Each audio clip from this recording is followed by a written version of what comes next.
we kind of thought, well, what are they going to do now? Because they're obviously after me. They've given up on Morse. Anyway, there's this kind of calm before the storm silence. And then my wife comes home from work one day. I mean, she was at school, but she was also working in a Jamaican restaurant. And she said, she comes bursting through the door. She said, "Someone's followed me home." And here we go.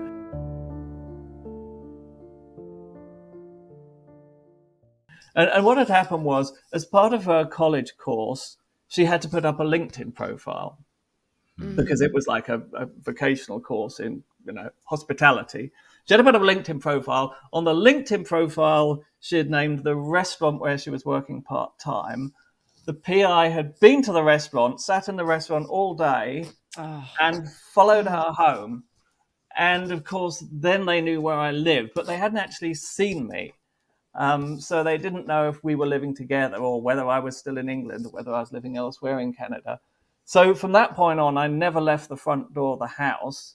Unfortunately, I worked a night shift, and so I would sneak out the back door, climb over the back fence into the neighbour's yard when it was dark, make my way to the neighbour's yard and onto another road. Did that for 2 weeks. And all this time, there were cars on the road outside, one or two vehicles all the time, someone sitting in them. And every time my wife left the house to go to work or to school, they would follow her on foot if she was kept to a footpath. They'd follow her they would climb on the bus with her, or they would use their vehicles to follow the bus.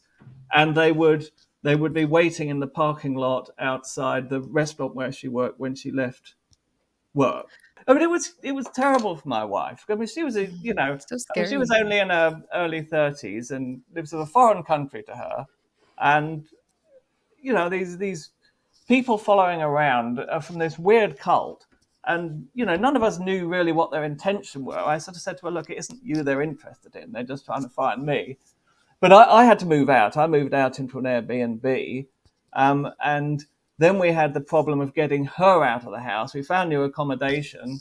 The problem was to move my wife and all our stuff without being followed. And then we got some help from another ex-Brethren guy called Dennis Ragg, who had a very fast car. He was very into his cars. He had I think it was a Jaguar. He came round. We had it all arranged. I got some new accommodation for us. And he turns up and they load all our stuff in the back as quick as possible. And she jumps in the car and they go off as fast as they can round the country roads to make sure they weren't being followed. And so they, we got safe into new accommodation, and they'd lost the trail. So now again, it was back to square one. They've lost us. What are they going to do next? And, there's that eerie silence, and you're walking around, you're looking over your shoulder. I mean, we'd only moved a couple of miles. So, and the next thing that happens is that Kirat Singh gets a call from another private investigator. And this one isn't even a real private investigator. He's actually a criminal who's only been out of jail for a couple of years. Sheesh. And he makes this call, which I think I sent you the audio of. Yes, that was... Oof. He had been hired by the Brethren, by prominent members of the Plymouth Brethren Christian Church. The people who had hired him were Rod Diplock, who's actually a trustee of the parent body of the church. So if you look on Plymouth Brethren Christian Church Incorporated in the USA, you'll find he's one of the directors, I should say. Brad Mitchell, who's like the most prominent Plymouth Brethren Christian Church member in Canada, and a guy called Mick Strange, who was originally from Sydney, Australia, and then he was moved into the USA as kind of Bruce Hales's representative. He represented the head office in Australia, was put in there to keep control. So these three guys had hired David Wallace at some astronomical rate to hunt me down. And David Wallace is, he's a rough diamond. As I said, he doesn't always operate on the right side of the law. But the things they told him gave him, he got cold feet about this job. He says, "Look, I don't do wet work." This is why I'm putting it. And he was genuinely afraid that I was going to be murdered and that he was going to be held, as accomplice to murder. So he called Kirat Singh to actually ask Kirat to tell me to get out of Toronto, which is where I'm living, to get out and to, flee for your life because these guys are after you. On February 4th, 2021, Dr. Karat Singh received a call from a private investigator. He was being paid $10,000 a week by a manager of the church's finance wing to hunt down, rob, and kidnap escapee and outspoken critic Richard Marsh. In an intense phone call, the private investigator lifted the curtain on a world of malice, sleaze, and crime. What follows is the audio of that call. Overlapping, and it's very strange that these guys picked me out of a hat. Yeah. And they're throwing me obscene. I mean, nobody pays 10 G's a week to chase down a guy to serve papers. Yeah. They sent me an email, and they told me that if I can locate this guy before I do anything or call in a sheriff, they want me to see if I can stake the place out, confiscate his laptop, and then call in this number. They said they've got a team. So I'm thinking to myself, what have I gotten myself into here? Mm-hmm. These are not normal people, and I'm doing all this research, and it leads back to these wacko religious freaks. Yeah. And these people out of Vancouver, it doesn't make any sense. And there's heavy money behind these guys. Yeah. So how does this guy Mitchell fit in? How did he? This is my contact. His name is Brad. And he's been calling me, and every time he gets on the phone, he puts me on pause, and he's calling out. He's got some English guy on the phone. He's got another guy on the phone, and they're asking me all these questions. Okay, do you think he's in Toronto? Listen, I don't give a shit, because if he's here, he ought to run, because these guys are fanning out. So wherever he is, get out of Dodge. Get out of Dodge. Is there any way you can do it?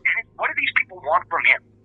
Well, I know that they were looking for him because he was excommunicated and making a nuisance of himself to the church. It's got to be more than that. Not for this kind of money, man. It's got to be more than that.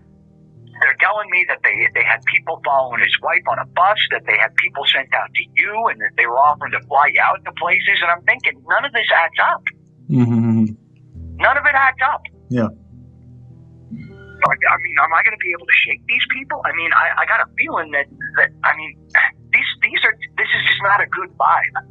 None of this is adding up, and it's got to be more than just this guy making fun of people or pissing people off. I mean, I'm not getting it. How big are these people? The church, it's not a huge church, but very rich apparently, and I don't know very much. Jesus Christ! There's got to be a way to shake and these guys. So since you spoke to me the other day, they've been contacting you again? Yeah, they're telling me that I've been engaged for the job that I took the deposit and I have to finish it. I'm not finishing a job with these people. I told them I'll give them their money back. I don't want nothing to do with it. What they're basically asking me to do is illegal. Oh, yeah, there's lots of things that they would do that is illegal. Yeah, but it's more than just illegal. They're talking about kidnapping. This ain't right. Are they specifically, explicitly using that word? Not that word, but they sure as hell danced around it. And they're offering all kinds of dough on top of it. So, I mean, look, I don't understand, but they got all this guy's medical documentation. They got everything. They got everything on this guy's life, stuff that's supposed to be sealed. That's heavy duty. Yeah. I mean, how much are they offering you? Said I got a blank checkbook to find this guy, and they told me if I can find him within the month, they'll give me a $150,000 bonus. That's insane for a guy who's a nuisance. That don't add up. They want more from this guy. He must have the goods on them and something fierce. Why doesn't he go to law enforcement or something? There's got to be somewhere he can go. I mean, I got access to a few different databases that he doesn't, but I'll tell you one thing. I ain't telling these guys nothing because I don't want my name tied to this guy goes missing. Right. I don't. I want to give them their money back. I don't want to do this. Yeah. Like, this is too heavy for me. I don't do this sort of stuff, but that's not what this is about. These guys are hunting this guy. Okay. This is not what I do. I'm really, really freaked out about this. He's got to run. He's got to go. He's got to get the hell away from here. If he's in Ontario, get out of Ontario. Go anywhere but. Pick a province on a map with a dart. Just be careful. Well, thanks for your heads up. No, you got it. Bye. Thank you. Thanks. Bye. The incident has been reported to the RCMP, and there is an ongoing investigation into the illegal and malicious practices of the Plymouth Brethren Christian Church and Universal Business Team. Richard Marsh has never met or done any harm to Brad Mitchell, Keith Prince, or their businesses. They are just being used as a front for the PBCC. Richard's only crime was leaving the Brethren cult and exposing the extreme corruption and coercion within. In 2018, the Brethren held meetings inside their church rooms worldwide, specifically to denounce 3 named persons as opposers. Richard Marsh was one of those named. PBCC leader Bruce Hales has publicly referred to opposers as traitors and has said they should take a shot of poison, be shot in the head, and take some arsenic. But of course, the fact of him swapping sides, now Kirat, being the brilliant guy he is, recorded the call, and I put the call out on YouTube, and of course, absolute mass panic, because suddenly the whole Brethren's plan was unraveling, and it was all being made public. And then, there's a whole long after story. It got made into a major podcast and all the rest of it. And so, but yeah, they're still hunting for me. They're still after me. Were you ever able to reach out to law enforcement, or, especially with that recording, was law enforcement able to do anything? Well, but no, because the story is so bizarre. I called up the police and I played the recording. I gave them the transcript. I told them what had happened. And they basically said, look, take a couple of paracetamol, lie down, you'll feel better in the morning. You could actually hear them sort of sniggering over the phone. Yeah, Toronto is a pretty law-abiding city. To get someone to say, yeah, they're being chased around by a wacky cult who's trying to kidnap you. It's just someone who's smoked too much pot. There was a podcast that Canada Land did called, the little title of it, it's called Ruthlessness, and it exposed everything. Wow. Talking about law enforcement, one thing that David Wallace went on to give me all the emails that he'd had from the Brethren and from the Brethren's lawyers organizing this hunt for me. And one of them was from this Brad Mitchell guy, a very prominent Canadian PBCC leader. And it's an email or text message, I think it's an email from Brad Mitchell to David Wallace. And it simply encloses, the attachment to it is my wife's itemized phone log. Now, we didn't even have itemized phone bills. We didn't even get a list of who she had phoned or who had phoned her. But this was like a printout of everyone she had phoned or who had phoned her in the past month. And it included 10 calls to the local Toronto police station, which was her calling every time she was followed by these people. She would call the police and sort of plead with them to get them off her back. Now, how do they get that phone log? It can only have been by some kind of bribery or corruption with the phone company, because it's not like they could have got it out of our bin, because we never had any information about the calls. It was just like the cheapest plan you could buy. And the other thing they got was my bank records from Saskatchewan. They knew how many bank accounts I had, the banks I had them with, the amount of money in them, and the email addresses that belonged to those accounts. The thing is this is not uncommon. This is the tactic they use. They use this tactic in their priestly visits. They use this tactic if you leave. They are ruthless, absolute ruthless bullies. Wow. And their goal is just to intimidate. In your case, it sounds much more serious than that. In my case, what they told David Wallace, was they wanted him to confiscate my laptop and hold me, and they had a team they were going to send in to pick me up. Sheesh. But yeah, they're very they will steal phones and laptops. It happens all the time. If someone leaves, about the first thing they're going to do is try and get their phone and their laptop off them, partly because you might be taking away incriminating information about them, but also to see who you've been in touch with and in contact with to get dirt against you. So wow. Yeah, it sounds super scary and very controlling. Wow. You've both mentioned a priestly visit. I just want to, for our viewers, I have no idea what that means. Could you explain what a priestly visit is? Well, it's like an interrogation of men that come to you. And so I would have them. I would have a car sometimes come into the front of my house where they would come and I'd have to go and sit in that car. Sometimes they took off with me. men that come. So these are men that are in leadership positions in whatever locality or city, town that you live in. And for me, it was anything from wearing a skirt too short to I had my feet too far inside someone's house when I was on my paper route. Like, it'd be just little tiny things that they would just, it was just an excuse. So anything that they could find you had done, they would use that tactic. But they were, the main reason why I wanted to take my life was honestly not even really for what I went through. I mean, obviously that was the underlying foundation in that I carried with me, but really at age 16, it was the priestly visits that were just, they wouldn't stop. So you have them and they just don't give up until you either cry, you're being submissive, you find some way to, they know that they have literally hurt you, then they leave. And I mean, we did a podcast. We had a recent leaver send us an audio that was just, it literally encapsulated for every leaver that had ever left of what they had gone through. This is just a 1-minute clip from an hour-long priestly given to a teenage boy. And I can tell you now, you go to jail first and the last question's later, okay? You think I'm being funny? Play fast and loose with us, and you'll find out what it really is. Mick, I'm not here to play games. Like I said... Well, get yourself right, you stupid idiot. Get yourself right. Mick. You think you want to go to hell? You want to go to hell? Do you know what hell is? Has your father ever taught you? Yes. Yes, he has. Well, don't muck around. Don't be smart to me.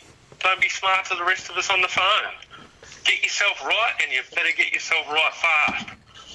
I fully agree with that. I just want to reiterate one thing, is that I'm not naive. I know if I actually did do any of these things... Listen to me. You're a stupid, naive idiot, okay? Okay, well... You're a stupid, dumb, naive idiot. Well, you think you're smarter than us? You think you're smarter than Mr. Hale? You think you're smarter than the system we've set on? You're not, okay? I'm not. I never dumb. said that. You're dumb. I'm dumb. You're dumb. You're dumb, okay? And if you don't wake up to yourself, you'll end up with people like Pilate in the lake of fire. Oh, goodness. Do you want to go there? Mick. Do you want to go there? Mick. And it's just, they're horrific. They are just relentless in trying to break you. And trying to get you to confess of what you had done, or... Yeah, but it wasn't even that, because I would confess and they still went. For in my case, they wanted to break me, right? But the thing is, one of my priests also knew what was happening to me. And as soon as I hit that age where I started showing a little bit of a rebellious side or interest in boys, that's when they leached onto me. And from that point on, my life was pretty much over. They were frightened that you would speak up, and so they were trying to drive you out. Yeah.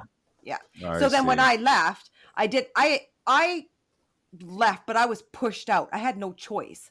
And then as soon as I left and moved to the neighboring city, the same thing. You would go to bed, the vehicle out the front. You'd wake up, vehicle out the front. They would come and ring their doorbell, run away. They followed me when we would go shopping. One point, my husband went and tapped one of them on the shoulder, and he's like, just so you know, the devil's watching you. And like, he was like, he tried anything to try and get them off of our back. And then eventually we just moved to a city where there's no brethren here.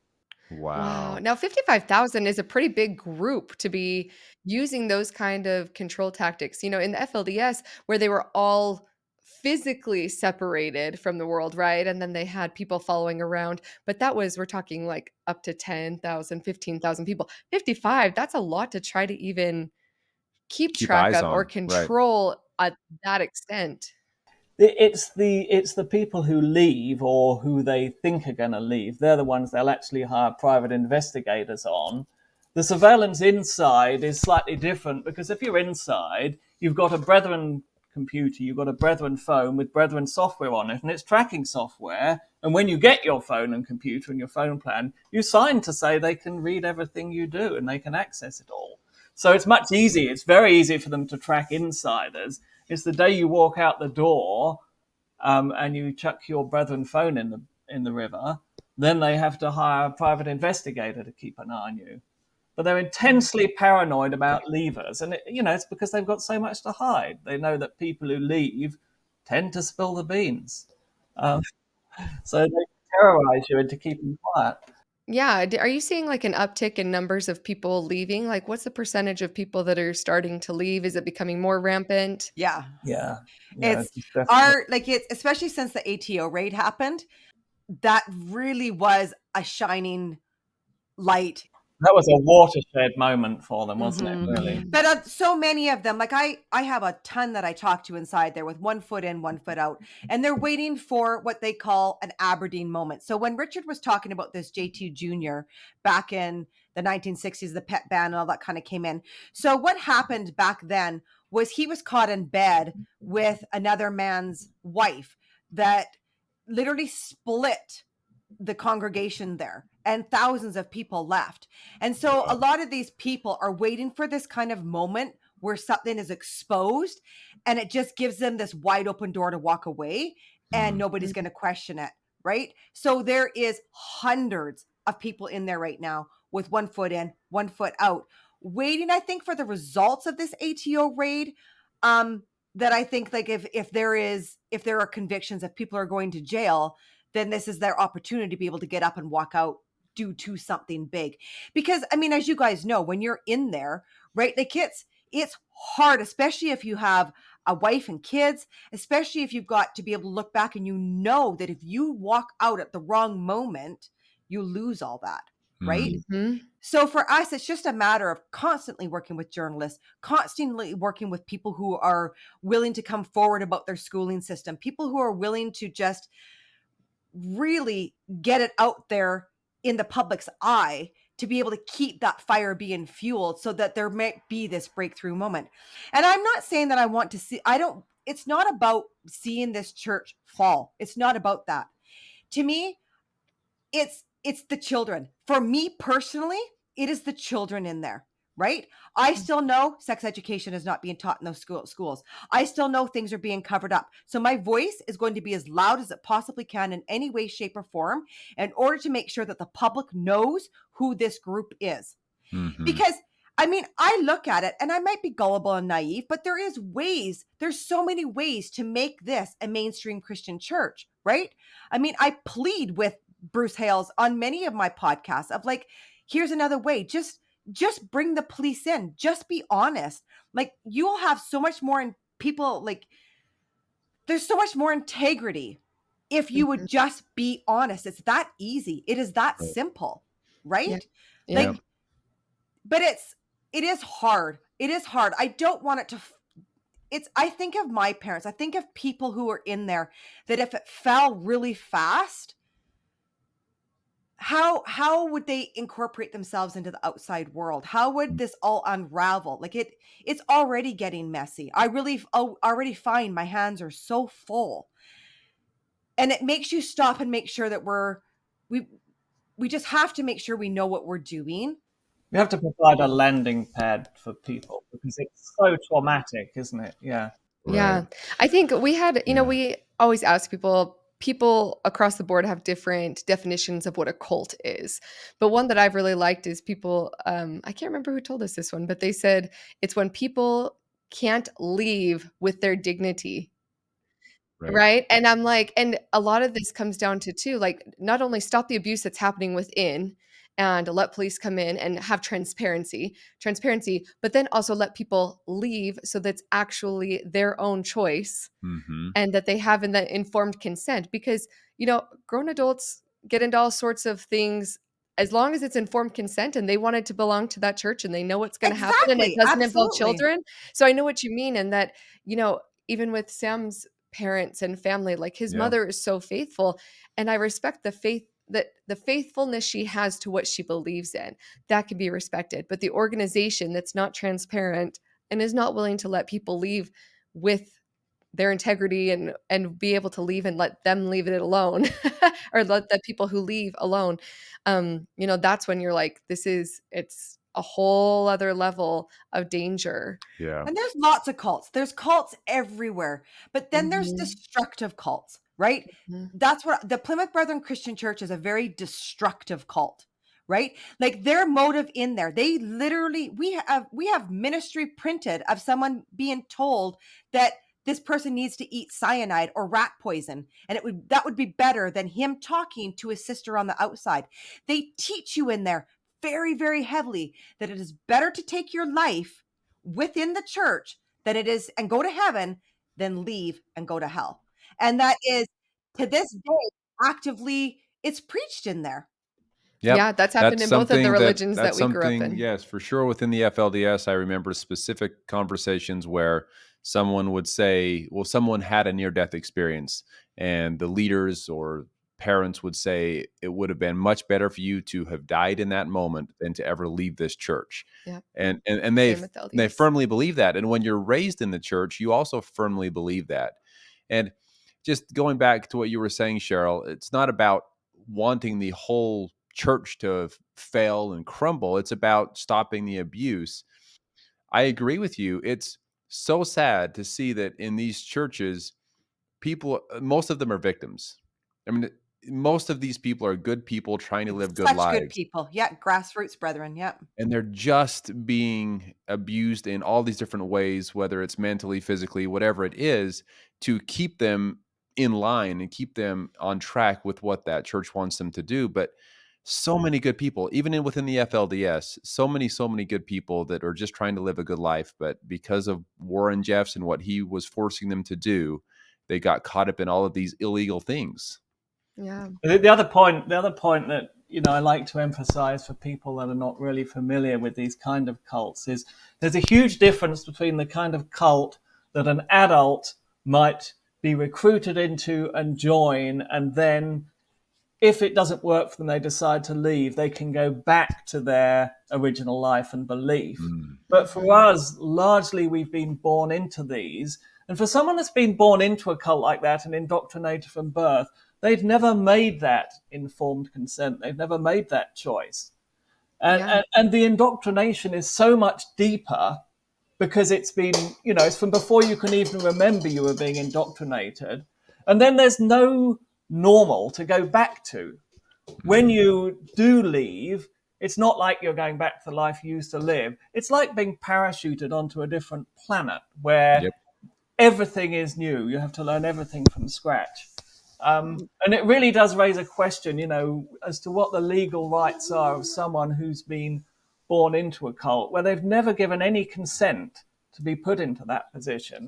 It's a big question. I think the law needs to address it, that people who've been indoctrinated from birth should not be sort of legally held to decisions they might have made while they were in that cult, maybe financial documents they've signed under the influence of that cult, because they never volunteered to join it and they were completely brainwashed. Right. Yeah. Speaking of the money side and financials as well, I did want to ask you guys have talked about how much money and that it's the tax stuff that they're getting into right now criminally. How do they get their money? Is there tithing? Is it all of the assets of every member is collective? Is it like law of consecration is what we call it within Mormonism, where it's all one group bank, basically? What does that look like financially? How do they get their wealth? Yeah, it's very interesting you ask that, because they don't have a formal system of tithing by percentage like the Mormons. It's a very ingenious system. Firstly, you're supposed to keep all your money for the church. You're not supposed to give to charity. You're not supposed to give it to any outside agency. And then you're really strongly encouraged to give lots and lots of money to the church leader. Like, it's millions and millions of dollars a year. Just go directly to him as direct gifts from congregations and individuals. And then they've constructed, and this is the evil genius of Bruce Hales, who's been the leader for the last 20 years. He's constructed what they call the church ecosystem. And the way that works is the brethren are all encouraged to have really big, prosperous businesses, to put all their energy and effort into building their businesses. And so the businesses are bringing money in from outside into the brethren's ecosystem, onto their little isolated island. But the money never leaves it again. Okay, I mean, the businesses have to buy their raw materials, but all the profits are spent inside the brethren. So the Brethren have their own supermarkets, they have their own insurance, they have their own car dealerships, they have their own lawyer, their own lawyers that they exclusively use. They have their own schools. So everything that you spend your money on, I mean, if you went through your monthly bill of expense of your household, if you're in the Brethren, nearly all of that would be spent with companies or non-profits owned by the church. So it's a little bit like the greenhouse effect. The money comes in all the time, but it never leaks out again. And so the wealth builds up and builds up inside there. And then they have the kind of problem. What they do, they've got more money than they know what to do with. They're kind of trying to launder it all around the world. And then, of course, as you can guess, the reason for this ultimately is to get as much money as possible into the hands of the very small leading clique, and basically into Bruce Hales and his family. And that they invented a very clever way of laundering that money, from what's basically charitable donations, from laundering it into their pockets. And there was a very good case study recently of a massive new redevelopment of a Brethren school in Auckland. It's all paid with by charitable donations, Brethren charitably donating money to this school. The school construction was ordered, from the top. This must be done by Unispace. This is the company that's going to do your school. Which is a PBCC owned business. Which is owned by Gareth Hales, who is the son of Bruce Hales. So Unispace automatically gets the job. Some of the trustees protested and were quite brutally put down and told they were in opposition to the leadership. Unispace priced the job. They took the cost and they multiplied it by 3. And one of the trustees subsequently left, and he had all the invoices. And he could see, because like an invoice would come in to the school that was actually intended for Unispace. It was the cost of the fire alarm system. So we'd get the original invoice, he'd pass it on to Unispace. But then when Unispace billed it, it was that times 3. The chairs were the cost of the chairs times 3. And so this is perfectly, so in terms of accounting, you've got all the invoices, you've got all the payments. It all looks above board. But in fact, you've just moved $1 million from tax-free charitable donations to the Brethren right into Gareth Hales's pocket.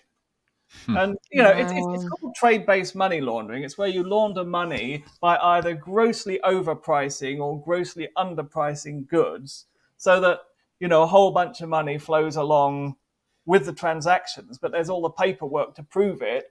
And, unless you're a very clever quantity surveyor and can say, well, hang on, 50 square meters of carpet shouldn't be costing $30,000.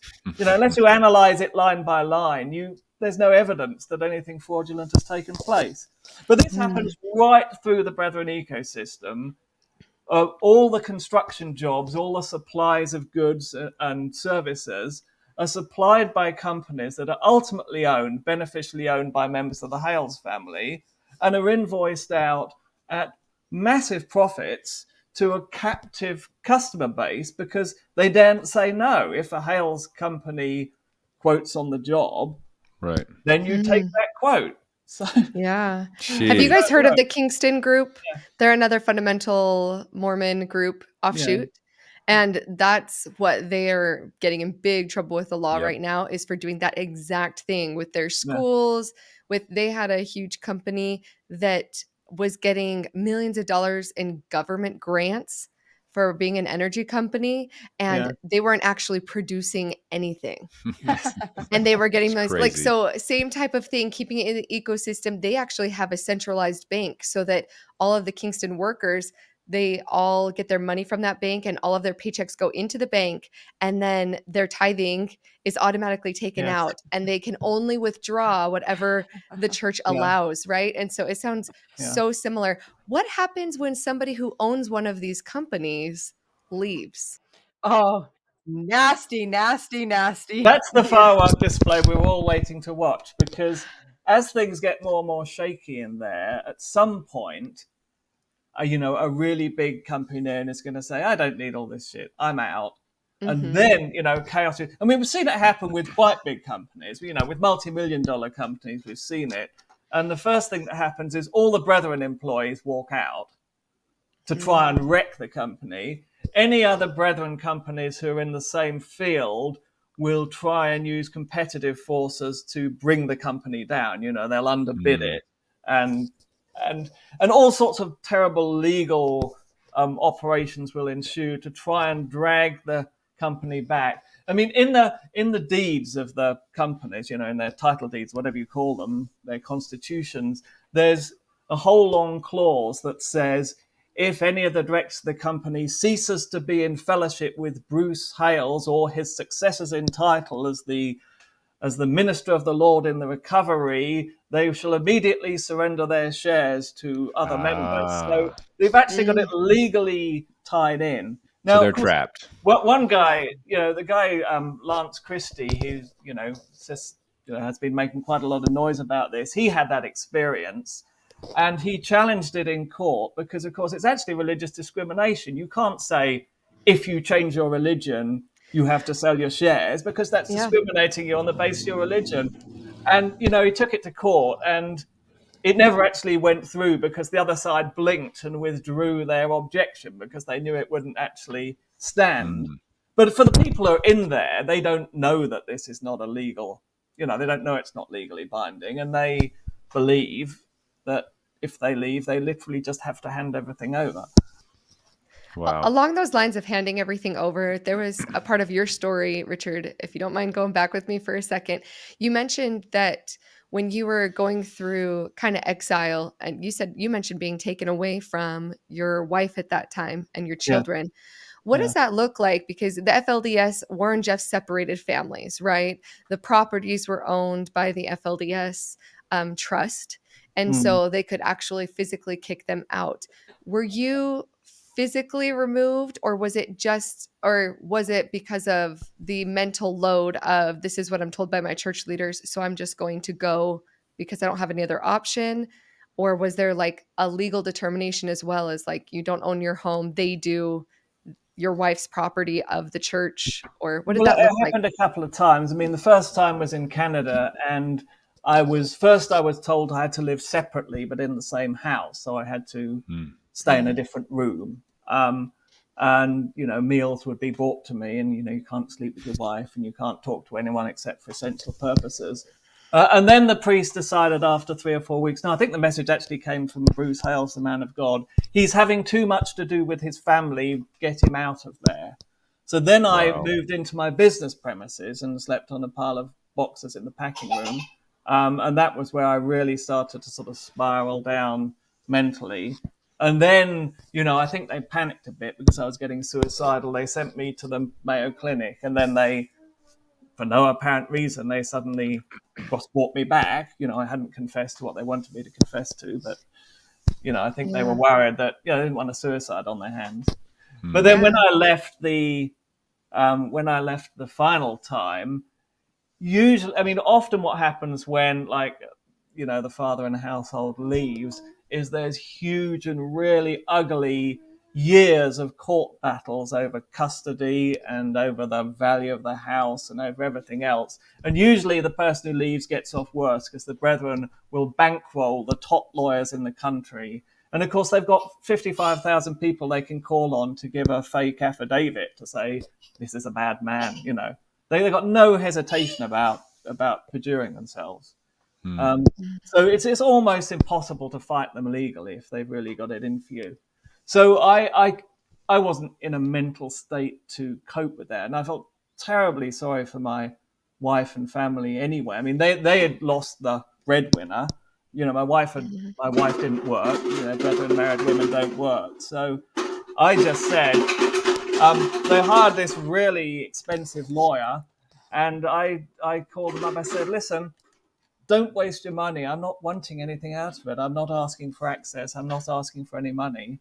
I just want a clean break. So that kind of stalled them, and I just walked away with nothing, which I've never regretted. The problem is if you do go for, my youngest child was still young enough, I could have asked for access. But if you take that step of asking for access, they then intensively brainwash the child against you.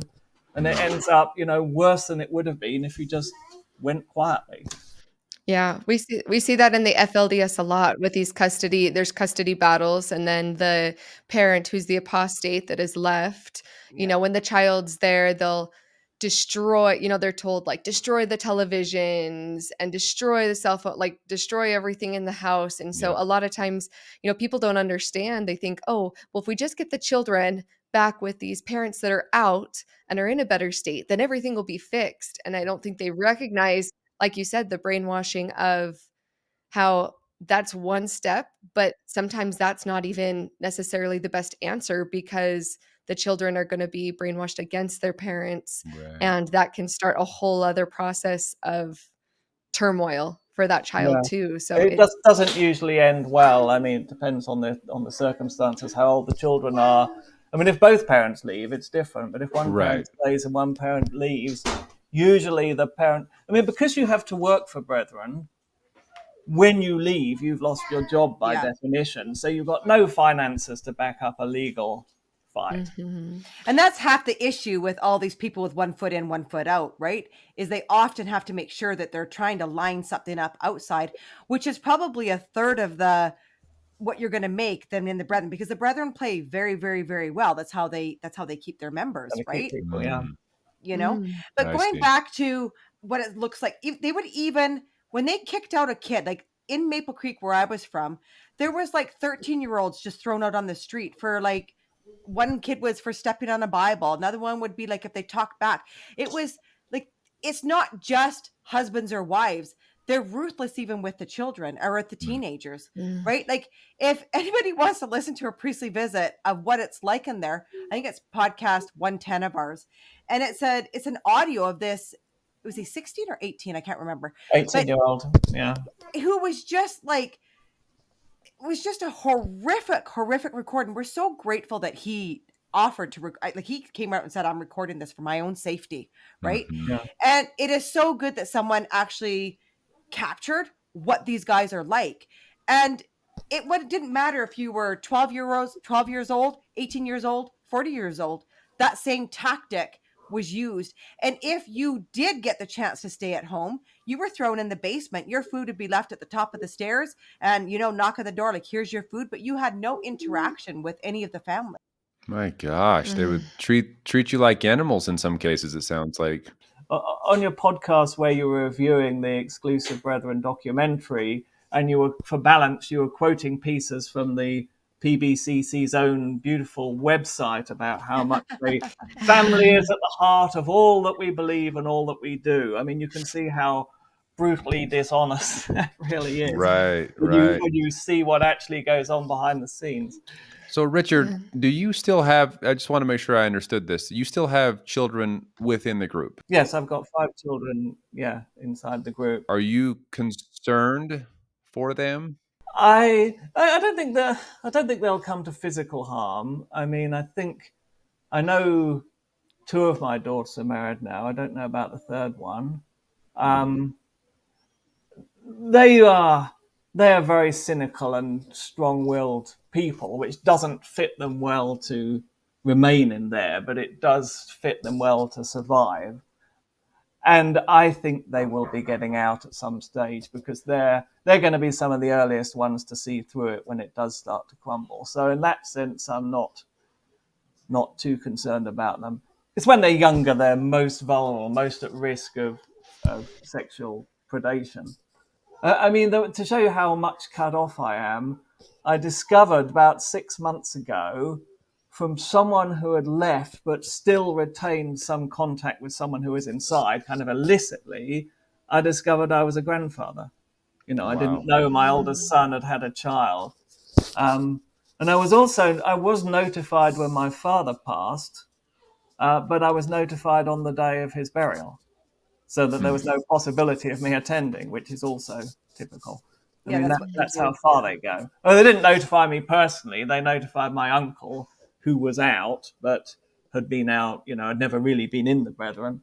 And then he told me, but they notified him too late for him to physically get to the funeral if he had wanted to. And that's their policy. Yeah. Separating family like that is, speaking from my personal experience is one of the worst things you can do to a person. It's just awful to not be able, and things like that, where you didn't even know you had a grandson, where your dad passes away and you don't even know about it. And then you find out after they're buried and it's over. It just, I mean, you probably would have loved to be there for his last moments and just be able to spend some time with him, but you just had no idea that he was even about to die. Those kinds of things really, really get to me. It's really sad. Well, and like you said, Richard, when we had like quoted what they had on their website, right? That's I don't know if not quite. It's just so frustrating. The whole thing is so frustrating because all of these groups do claim those type of things, that family is the most important, right? And yet they're separating families, and they are keeping those people who leave away from all of their family members and not sharing any of that. And at the root of all, they're all supposed to be Christians, right? Right? Well, it's all based on the Bible, so it must be right. You know? But I will say here, you have to realize, and you two know this, that how they convince their followers that they're not separating families, because you would think, oh, what about the followers in there? Aren't they seeing that they're not standing up to what they claim to believe? They're going to blame you for that. They're not. Exactly. They're not separating families in their eyes, or at least this is what they tell their followers. The people that choose to leave are the ones separating the families. They're giving up the truth. You're right. They're giving up the truth. They know they are choosing to destroy their eternal family because they don't want to follow God anymore. The standard brethren spokesperson answer is, we don't break up families. It's sin that breaks up families. Do you know, when I first met Richard, how I all came out with this is I was actually stayed in hiding for like 30 years. I had nothing to do with any ex-members. It was just too painful for me. So for me, I just went on my own life, did my thing. And I happened to find, it was a documentary made on TV by City TV. Was that City TV? Yeah, City TV. What was it called? Breaking Brethren. Yeah. And so my husband actually found it, and we watched it, and I'm like, wow, like this is crazy.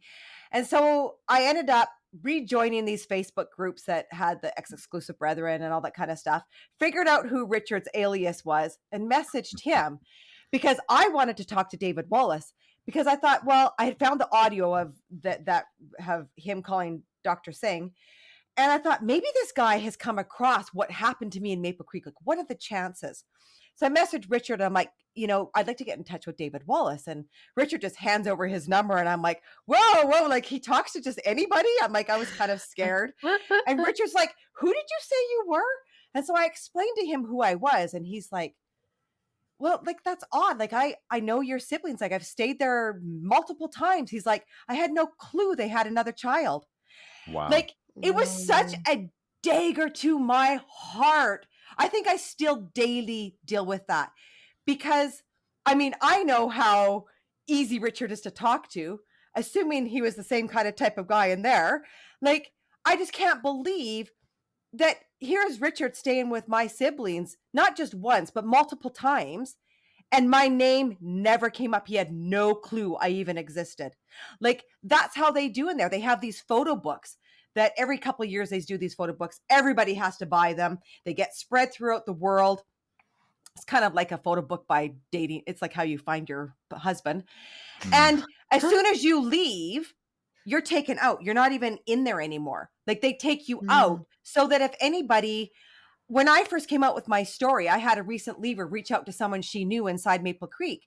And this person inside Maple Creek, like, no, I've never heard that name. I've like, there's no Cheryl that's here. There's no Cheryl that's ever lived here. There's no, you know what I mean? Like, it's like you're erased. You're not just dead. You never existed in the first place. The funny thing is when this recent leaver was talking to this insider and said, like, you need to stay away from this guy. And she's like, no, this can't be true. This can't be true. If it was his daughter that said this, it's all lies. And so I actually have a screenshot that I just sent to the police. And I'm like, why would someone say that about his daughter, saying that if it's her making these allegations, it's all lies, when she's still inside there? So obviously we can assume that his daughter had complaints against him. Yeah, this is my perpetrator I'm talking about. His own daughter is he wants to discredit her evidence. So it does look like things are crumbling in there a little bit. Within the Brethren, are women believed less? Like if you are a woman or a girl speaking out, is that taken as less consideration within the group? Oh, it doesn't even happen. You don't do it. Like, so you don't do it. Like the last priestly visit I was talking about before I was like really wanting to just end things, my mom stood up and she challenged them. And it was in that moment our entire family got shut up. So shut up is the first form of excommunication. It was instant. It was in seconds. And then my dad just like, I can't even explain. If you listen to that audio of that priestly visit, that's what happened to my father. I want to cry just thinking about that moment. Because the wife stood up and said something, and my dad. And so from after that priestly visit, my dad would be taken on priestly visits away from the home he'd be gone 2-3 hours and come home and he wouldn't even talk to us. Be like 1-2 weeks, my dad wouldn't even utter a word here and there.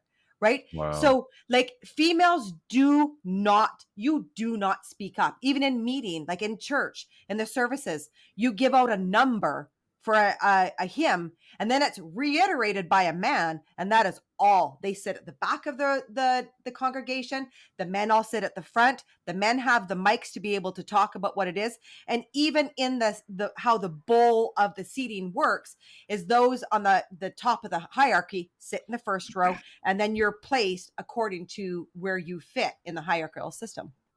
Wow. So the back's the women and children? Yeah, women and children at the back. And then as it goes down the rows, like it's this descending bowl of seats.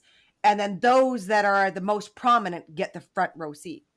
Oh, my word. So when you were in it as a young girl, did it bother you, or because you were raised with it, did it just seem normal that the men are better? Do you know what? So for myself, because of what I went through, my priority always was, I have to protect my dad. I've got to protect my dad. So after he had this accident, the personality side of his brain got damaged. And so he was really picked on. Like he really was picked on but his heart was one of the most purest hearts that I had ever come across. And I don't say that just because he's my father. I say that because he was genuinely very, very heart-centered. And because of what had happened to his brain, didn't necessarily think about what he was going to say. Everything just poured out of his heart. There was a fighter in me, right? I was what happened to me in there was horrific. It's like not even digestible for human ears. It's not it was that horrific. I was taken to a whole other group of people where a whole entirely other thing happened to me inside there. So I think by the time 14 came around, 15 came around, there was just this fire in me that started building. And I wouldn't say retaliating, but I definitely started showing signs of being rebellious. And as much as they tried to harness that in me, the more that they tried to harness that in me is the more that I became vocal. But I wasn't necessarily vocal straight to them, but I did challenge them. I would do things that I wasn't supposed to do. I would creep my skirt up 2 inches. I would take my scarf and make it super, super tiny. I would purposely be caught talking to someone on my paper route that I shouldn't have been caught with. And within minutes, like the one priest that knew what happened to me, he would pull me aside even on my paper route. And I would have a smirk on my face because there was times when I felt rebellious enough where I'm like, you can't hurt me. But then when they pulled in, they would always use my dad against me. And that's what would break me. That hurt, yeah. They use your family against you. They weaponize your family against you. It just came to the point by this rebellion part of me was coming out, but I still didn't have any answer. There was nowhere I could go. I didn't see a way out of it. So it just became so hard to handle that I was in my mind, and with everything that had happened to me, I was like, I don't deserve this. I'm going home. So to me, it wasn't even suicide. I just simply was going home because I didn't deserve what was happening to me. Yeah. So when I had to actually leave, like as a female with what I had gone through, to try and stand or land in the outside world, I only could do it with alcohol. It was the only way I could do it. And then I met my husband. I got pregnant right away, and I started, I would have like these blackout spells where like, and I would reenact what happened inside there, right? So it was a lot of cleanup. I'd have to say I'm going to turn 50 this year, and I finally feel I'm driving my vehicle. Wow. Just this year that happened. It happened when I came forward with what happened to me publicly. Wow. I feel like I finally walked out of my cave, and after 2 days of a police report, 9 hours of being in there, I finally felt like the chains were starting to come off. Well, congratulations. I'm so glad that you're able to do that and be able to share so that other people can hear and relate to and be able to know that you're a soft landing, that your podcast is a soft landing, somewhere that people can turn to when they come out of these groups. Yeah. So important. If you don't mind, I had one other question as far as women are concerned within the group. And that is, are they considered like property to their husbands? What is your dating marriage? Is it arranged marriage? Do you pick? I know you mentioned that it kind of ended up being like those books were getting to pick your spouses. What did that look like? And what did marital relationships look like within the church? So we talk about this on quite a few podcasts, just put it in there. You have to get permission from Bruce Hales in order to marry whoever you're going to marry. And if he doesn't see that fit, it doesn't happen. Also, we have had many people come on podcasts, and a specific podcast was Bradley McCallum, who he decided he liked someone, and Bruce Hales heard of it. He had a conversation with Bruce Hales, and he said, as soon as she turns 18, you need to marry her. He hadn't even spoken to this person. Her first phone call was, hey, I like you. Bruce Hales thinks that we should get married. And so as soon as you turn 18, would you like to get married? And that female, you don't say no to that. You would never, ever say no to that. Absolutely not. You don't. Because if you say no to that, you are immediately targeted. You have this stain on you. Like you don't. And so because the way the marriages happen like that, we now get involved in the abuse. It's horrible, the abuse that happens inside there, because the men are heavy drinkers. I'm not saying the women are too, but the men are. Your religious status is based on how much you drink. So a drink makes a man stronger in its faith and a weak man weaker. That's what they say. Interesting. That's practiced in there. Yeah.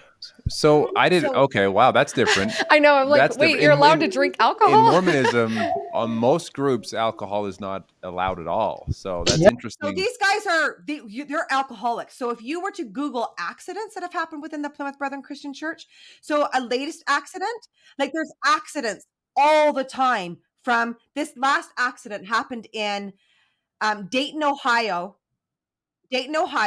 where this blood alcohol level was 0.224 or 244. He ripped a vehicle in half. 4 people were killed. So this happens all the time. But alcohol, there's like we have pictures of their alcohol cabinets at work. So this is at work. At work, the kids, and you were made fun of. We had brought an anonymous person on just a recent podcast who worked for a Brethren company, and he didn't drink anymore, and he was made fun of. They pursued him because you needed to drink. In order to be with them, you must be able to handle your alcohol. Whoa. Wow. That's so crazy. So I just didn't expect that. Well, and with all the things in the Bible against drunkenness, like, oh my word. Interesting. Wow. You have to, like, there was this WhatsApp chat group where there was a bunch of these females who had become dry, didn't want to drink, and they created this group chat to support each other.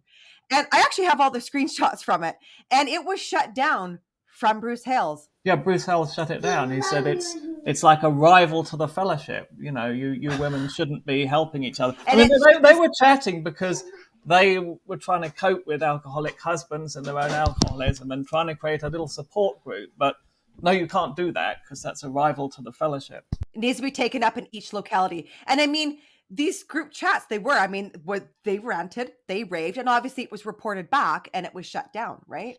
Wow. So Cheryl, back a little bit here ago, you mentioned that you met your husband not too long after leaving. Did your current husband, I assume, you're still together? Awesome. No. Did he have anything to do with the church at all, or is he? No. Okay, good. No. No. I met him at his gym at the bar that I used to frequent 5 nights a week, and he would come and he would just sit and watch me. He really, to me, he was my guardian angel that was sent to me. 100%. We're like been together 30 years now. The patience this man had with everything that he had to journey through with me. Like, yeah, he's very much was my guardian angel, 100%. Oh, wow. Well, That's good. wonderful. It makes me very happy to hear because so in so many cases, people that leave these groups, they tend to want to find someone like-minded so that they can feel like they're being understood. And not in all cases, but in some cases, finding someone like-minded never works out because they're both having some really difficult times. You know what? I would love if you could expand on that, because we're dealing with that very prevalently right now with the people leaving the Plymouth Brethren Christian Church. And I firmly believe that in myself. So coming from the FLDS, like what makes you so adamantly say that?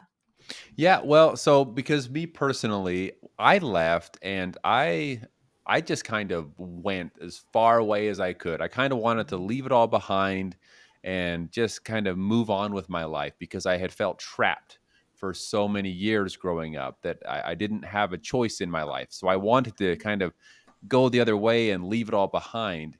And because of that, I was able to, well, first of all, I was taken in by a wonderful family on the outside that helped me in many, many ways to find a good place to land. And then beyond that, I was able to have a lot of really good opportunities with schooling, with meeting a lot of people from all over the world. Of course, met my wife here that didn't have anything to do with the FLDS. And having that opportunity to see what it could be like on the outside, to see that there's really good, happy people outside of all of that, opened my eyes in many, many ways and helped me to move past all of the way. Not that I had a really awful childhood. I just felt trapped. So it helped me break free, I guess you could say. But we see time and time again, people from the FLDS will leave, but they feel trapped still on the outside, that they have to be with a certain kind of person or they won't be understood. And because of that, they never move past. They never are able to fully move on, it feels like. Yeah, I'm tough. just so glad that you said that, because it is so, I truly believe that. And that is one of the things when I have insiders that leave and then contact me, I really encourage them. Like, I mean, we trauma bond. Everybody's trauma bonding, right? And it's like, no, go, like, find out what passions you love. You're going to find someone outside of this. And I agree the same way, is that when you end up, or when you search for that right when you first leave, it doesn't allow you to find your true wings. You don't really truly fly. You've got to find yourself. You don't even know who you are when you leave. And I say it takes 5 years before you really get to know and love yourself. And until you've reached that point, it's very dangerous to try and form a permanent attachment with someone, because you're changing every day. You're not going to be the same person 5 years on, because all your worldview will have changed. Right. Yeah. Yeah. Now, granted, sorry, that being said, there are plenty of great people that I know personally. I have brothers that do marry someone within the group, that maybe they fall in love with someone in the group and they're not allowed to get married because of the circumstance. So they leave together and then get married on the outside. And I'm not saying there's a problem with that. And in my brother's case, he seems to be moving on and creating a great life for him and his little family. But there are all of these other cases where I see that people don't know how to move on. They group together. They get caught up in drugs. They get caught up in drinking. They get caught up in all of these things because they still feel trapped, even though they're on the outside. And they've never learned any healthy ones, right? Because they've been a lot of times, especially within the FLDS, but I'm sure within your group as well, when you've been told that like any type of, especially mental health stuff, is swept under the rug and that God's going to fix that all, and that you just need to be better and pray harder, and then everything in your life will be fixed, right? And so when they leave and they're trying to work through their trauma or the things that they've dealt with in the past, and they're trying to find new ways to cope with that, it can be really, really hard to do that. But I've definitely seen as well, it seems like the people, at least from the FLDS, if they fell in love within the group and they left to be together, then they end up a lot more successfully helping each other because they were already in love. When they leave and they're trying to find themselves and they're just clinging on to other people who have had the same trauma, and they make those trauma bonds, and then they're trying to build a relationship off of a trauma bond, that seems to be the ones that are a little bit harder from what I've seen as well. You know, it doesn't always work out well. And I think, I mean, therapy is just so important, right? When you're coming out of any kind of a sect, that when you've been brainwashed from birth, like, it's just, therapy is just so important. Oh my goodness, I wish someone had offered that to me like the day after I left. You know? Well, probably for you as well. For me in the FLDS, we weren't supposed to go search out therapy. We weren't allowed to. We were taught that we were only supposed to talk to the leaders of the church if we had issues, you know? So you probably didn't feel like it was a good option in the beginning. Or you're getting sent to psychiatrists who are on the payroll and actively. And even back when I was in, like, therapy wasn't even talked about. I mean, now they're all on antidepressants and they drink, and they have these psychiatrists that are handpicked by the Brethren. But back when I was in, no, you did not. There was no antidepressants. There was no therapy. There wasn't even, you know, your therapist was the priest. Yeah, who was alcohol and the Holy Spirit was all you needed.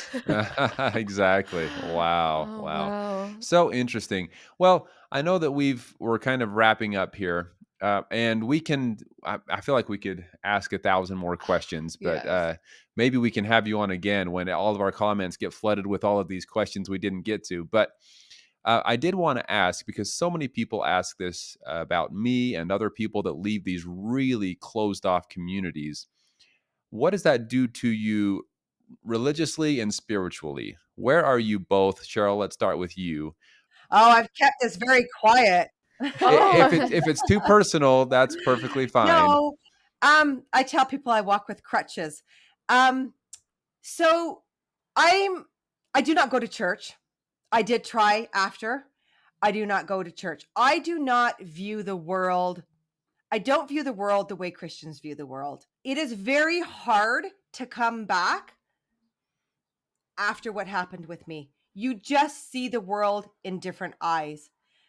I'm very much still trying to heal me, not feeling like I'm just my own. It's just me and nothing else. I believe in the universe. I believe that there is a greater power that we're all a part of. I don't believe that power dictates us. I believe, to me, my religion is love. It's kindness. It's caring. To me, caring solves everything. If you can just learn how to care, everything else falls off. Everything falls off. The religion, everything falls away, because all you have to do is simply listen to what is in front of you and find a way to care about it. And then the solutions are there. I tell my children all the time, everything is fixable. Everything. All you have to do is get out of your head, and you have to care. I love that. So I guess that's my religion, is just but I mean, you also can, you've got to, I've had to learn how to have boundaries with that, because I sometimes I forget myself behind in that. Right. And so it's important to learn how to also care about ourselves. Yes. Yeah. Yes. Love that. Thank you. Richard, what about you? I think one of the biggest damages that was done to me by my upbringing in the Brethren was it left me with a sense of self-loathing, a sense of self-hatred. And that was by the way they misapplied and misemphasized, Christian doctrines about, you're born in sin and shapen in iniquity. And it just sort of built up in me until I hated to even see a photograph of myself. And that's a really bad place to start from, if you've got to kind of rebuild your life from scratch. You're right at rock bottom in terms of your circumstances. If you hate yourself as well, it makes it very difficult to make friends. I mean, if you can't love yourself, no one else is going to love you, right? So I had to really work on gaining some, self-respect. Because, I mean, that's what they drive out of in the Brethren. They deliberately drive out your self-respect and your self-esteem because it makes you easy to control. It makes you dependent. So, yeah, I mean, that's been, kind of a journey of discovery, I suppose, to actually have an objective in life and to gain, a huge amount of satisfaction in what I'm achieving. And then in terms of the religion, I mean, people talk about, people leave the Brethren and they throw out the baby with the bathwater, meaning, they throw out the good part of Christianity along with all the rubbish. But I say, look, it was just a stew. The baby had dissolved. You couldn't pick through the bits.